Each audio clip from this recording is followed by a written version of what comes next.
Hi guys, welcome to Techavro. In this video, I'm gonna be showing you how to add pixel effect in Camtasia. So firstly, you have to go open the media and you choose a media from the computer and then drag it to the timeline here. Okay, now you have to go to annotations option. This one, annotations. Then you can see many things like callouts, arrows, shapes, spatial. You have to go to this one, spatial. Click on spatial and then you'll find here this pixelate. Choose your pixelate, drag and drop to the video or here timeline. Okay, now if you click on this, the pixelate will be working here. If you want to change this position, you can change it with the mouse. Just left click and hold and drag it to anywhere.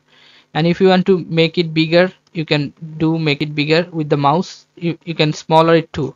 So now click on this and it will be gone because your time has over.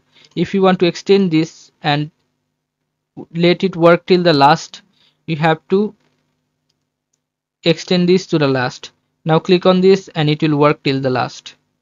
Okay, so this is how you can do this, guys. If you find this video helpful, then please give a thumbs up and don't forget to subscribe the channel. Thank you so much for watching the video.